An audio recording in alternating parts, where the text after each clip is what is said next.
ആരായിരുന്നു പാണക്കാട്ട തങ്ങളെന്ന് ചോദിച്ചാൽ ഞാൻ അവർക്ക് കൊടുക്കുന്ന മറുപടി അല്ലാഹുവിന്റെ റസൂലിന്റെ ഒരു ഹദീസാണ്. ഇമാം മുസ്ലിം തങ്ങൾ തന്റെ സ്വഹീഹിൽ ഉദ്ധരിക്കുന്ന ഒരു ഹദീസ്.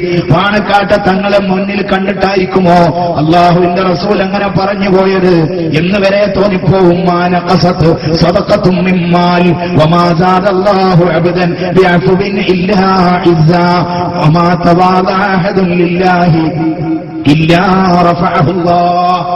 മൂന്ന് കാര്യങ്ങളാണ് അതിൽ ഊന്നി പറഞ്ഞിട്ടുള്ളത്. മാനഖസത്ത് സദഖത്തുൻ, ധർമ്മം ചുരുക്കിക്കളഞ്ഞിട്ടില്ല. മിമ്മാൽ, ധർമ്മത്തിൽ നിന്ന്, ധർമ്മം ചെയ്തതിന്റെ പേരിൽ ധനത്തിൽ നിന്ന് ഒന്നിനെയും ചുരുക്കിക്കളഞ്ഞിട്ടില്ല. വാരിക്കോരിക്കൊടുത്ത ധർമ്മിഷ്ഠനായിരുന്നില്ലേ പാണക്കാട്ട തങ്ങൾ? മഹാനായ തങ്ങൾ വാരിക്കോരിക്കൊടുത്ത ആളായിരുന്നു. പലരും അത് മനസ്സിലാക്കിയില്ല. മനസ്സിലാക്കിയവർ അത് പച്ചയായിട്ട് പറഞ്ഞു.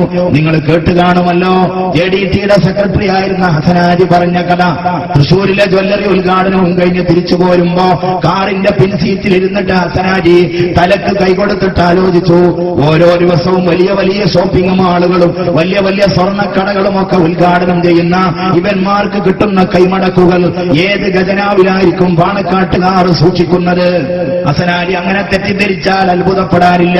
കാരണം ഗിന്നസ് റെക്കോർഡിലെങ്ങാണ്ട് പള്ളി ഉദ്ഘാടനം ചെയ്ത വ്യക്തിക്കൊരു സീറ്റ് കിട്ടുകയാണെങ്കിൽ, മദ്രസക്ക് തറക്കല്ലിട്ട ഒരു വ്യക്തിക്ക് സീറ്റ് കിട്ടുകയാണെങ്കിൽ അത് പൂക്കോയ തങ്ങളുടെ മക്കൾക്കല്ലാതെ മറ്റാർക്കായിരിക്കും? അള്ളാഹു അവർക്ക് കൊടുത്ത ഒരു ബഹുമാനമല്ലാതെ മറ്റെന്താണത്? ആ മഹാനായ തങ്ങളെക്കുറിച്ച് ഹസനാജി ചിന്തിച്ചു. ഇയാൾക്ക് ഇന്ന് തന്നെ എത്ര പൊന്നാ കിട്ടിയത്? ഇതൊക്കെ എവിടെയായിരിക്കും ഇയാൾ കൊണ്ടുപോയി വെക്കുന്നത്? സ്വിസ് ബാങ്കിൽ അക്കൗണ്ട് ഉണ്ടാകുമോ ഈ മനുഷ്യന്? വാഹനമോടി കോട്ടക്കല ചങ്കുവെട്ടിയിലെത്തിയപ്പോൾ കാർ സൈഡായി. ഹസനാജിയോട് തങ്ങൾ പറഞ്ഞു, ഹസനാജി എനിക്കൊരു മരണ വീട്ടിൽ പോവാനുണ്ട്. മരണ വീട്ടിൽ പോയിട്ട് തിരിച്ചു വന്നു. ദുആ ചെയ്തിട്ട് തിരിച്ചു വന്നിട്ട് കാറിൽ കയറാൻ നോക്കുമ്പോ ഒരു തള്ള വന്ന് വിതുമ്പി കരഞ്ഞുകൊണ്ട് പറഞ്ഞു, തങ്ങൾ പാപ്പ, മലപ്പുറത്തുകാർ തങ്ങളെ അങ്ങനെയാണ് അഭിസംബോധന ചെയ്യാറുള്ളത്. തങ്ങൾ പാപ്പ, അങ്ങയോടൊന്ന് ദുആരക്കാൻ പറയാൻ വന്നതാണ്. എന്റെ മകളുടെ കല്യാണം ഇത്രാം തീയതി ഞായറാഴ്ച നിശ്ചയിച്ചിട്ടുണ്ട്. ഒരു വഴിയും ഞാൻ കാണുന്നില്ല. തങ്ങളൊന്ന് ദുആരക്കണം. തങ്ങളുടെ ദുആയെ അവർ പ്രതീക്ഷിക്കുന്നുള്ളൂ. മഹാനായ തങ്ങൾ റോഡ് സൈഡിൽ നിന്ന് തന്റെ തലപ്പാവ് നേരെയാക്കി ഫാത്തിഹ വിളിച്ചിട്ട് ദീർഘനേരം ആ പെണ്ണിന് ദുആ ചെയ്തു കൊടുത്തു. മഴ പെയ്ത് ചോർന്നതുപോലെ ആ സഹോദരി സന്തോഷത്തോടുകൂടെ തന്റെ തട്ടത്തിന്റെ തല കൊണ്ട് കണ്ണിലെ വെള്ളം തുടച്ചിട്ട് എന്നാ ഞാൻ പോയിക്കോട്ടെ എന്ന് പറഞ്ഞ് തിരിഞ്ഞു നടക്കുമ്പോ ആ വലിയ മനുഷ്യൻ പുഞ്ചിരി തൂക്കിക്കൊണ്ട് പറഞ്ഞു, പോവല്ല. ഡ്രൈവറോട് പറഞ്ഞു പിറകിലുള്ള പെട്ടിയെടുക്കാൻ. ഹസനാജിയുടെ സംശയം അല്ലാഹു തീർത്തു കൊടുത്തത് അങ്ങനെയാണ്. ആ പെട്ടി കയ്യിൽ വാങ്ങിയിട്ട് തങ്ങൾ പറഞ്ഞു, അത്രേ തങ്ങളെ ഇത് പൊന്നാണ്, എത്രയുണ്ടെന്ന് ഞാൻ തുറന്നു നോക്കിയിട്ടില്ല, നീ കൊണ്ടുപോയിക്കോ.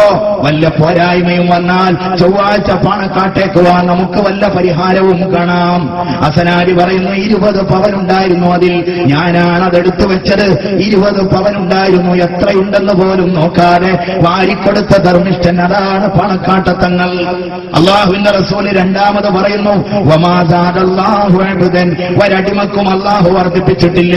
ബിഅഫ്വിൻ, സമാധാനത്തിന്റെ സംയമനത്തിന്റെ വഴി തെരഞ്ഞെടുത്തതിന്റെ പേരിൽ, ഇല്ലാ ഇസ്സാ, അന്തസ്സല്ലാതെ അല്ലാഹു വർദ്ധിപ്പിച്ചിട്ടില്ല.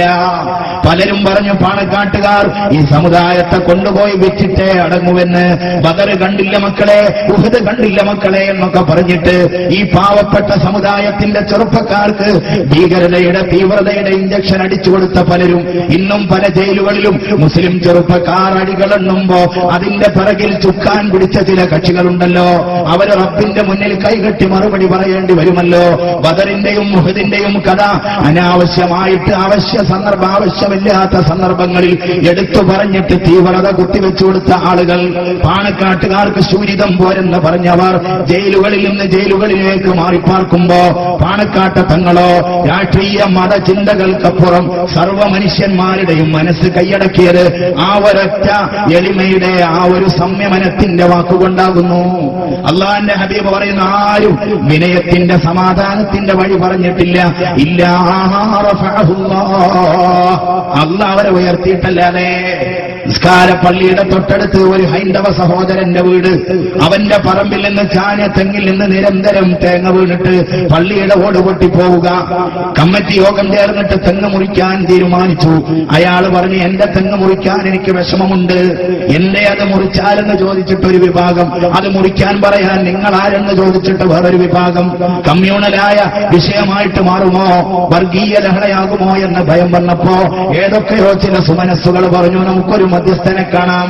ഹിന്ദുവിനെയും മുസ്ലിമിനെയും ഒരു മേശക്ക് ചുറ്റുമിരുത്തിയിട്ട് മധ്യസ്ഥത പറയാൻ അർഹതപ്പെട്ടവൻ മറ്റാരുമല്ല, ഹജറുൽ അസ്വദ് തന്റെ തലപ്പാവിൽ കെട്ടിയിട്ട് എടുത്തു വെച്ചിട്ട് ലോകത്ത് മധ്യസ്ഥതയിലൂടെ വിപ്ലവം സൃഷ്ടിച്ച മുഹമ്മദ് നബി സല്ലല്ലാഹു അലൈഹി വസല്ലമയുടെ പേരമക്കളല്ലാതെ വേറെ ആരാണതിനുള്ളത്? പാണക്കാട്ട് ചെന്നിട്ട് കാര്യം പറഞ്ഞു. മഹാനായ തങ്ങൾ ദീർഘനേരം അത് കേട്ടു. എന്നിട്ട് എണീറ്റ് നിന്നിട്ട് പള്ളി കമ്മിറ്റിയുടെ പ്രസിഡന്റിനെ വിളിച്ചിട്ട് പറഞ്ഞു, ഹാജിയാരെ, മേശപ്പുറത്ത് ആരൊക്കെയോ വെച്ച ചില സംഖ്യകൾ കയ്യിൽ ചുരുട്ടിപ്പിടിച്ചിട്ട് ഹാജിയാരുടെ കയ്യിൽ കൊടുത്തിട്ട് പറഞ്ഞു, നമുക്ക് പള്ളിയുടെ ഓട് മാറ്റിയിട്ട് കോൺക്രീറ്റ് ആക്കി കളയാം, ആദ്യത്തെ ഫണ്ട് എന്റെ വകയിലായിരിക്കട്ടെ.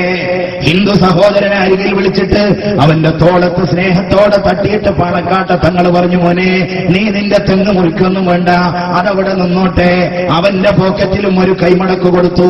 അൽവിയാക്കയുടെ കട്ടൻ കാപ്പിയും കുടിച്ചിട്ട് വൈരാഗ്യത്തോടെ വന്നവർ രണ്ട് കൈയും ചേർത്ത് പിടിച്ച് സന്തോഷത്തോടെ തിരിച്ചുപോയി. ഹിന്ദു സഹോദരന്റെ വീട്ടിൽ ആളുകൾ കാത്തു നിൽക്കുന്നു. എന്താടാ പാണക്കാട്ട തങ്ങൾ പറഞ്ഞത്? അവന്റെ അമ്മ ഇറങ്ങി വന്നിട്ട് ചോദിച്ചു, എന്താടാ തങ്ങൾ പറഞ്ഞത്? പോക്കറ്റിൽ ചുരുക്കി വെച്ച കാശെടുത്തിട്ട് അമ്മയുടെ കയ്യിൽ കൊടുത്തിട്ട് പറഞ്ഞത്, എനിക്ക് പാണക്കാട്ട തങ്ങൾ തന്നതാണ് അമ്മേ.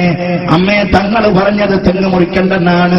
നെഞ്ചത്ത് കൈയടിച്ചിട്ട് ആ അമ്മ പറയുന്നു, എനിക്കിപ്പൊ കാണണം പാണക്കാട്ട തങ്ങളെ, എനിക്കിപ്പൊ കാണണം പാണക്കാട്ട തങ്ങളെ.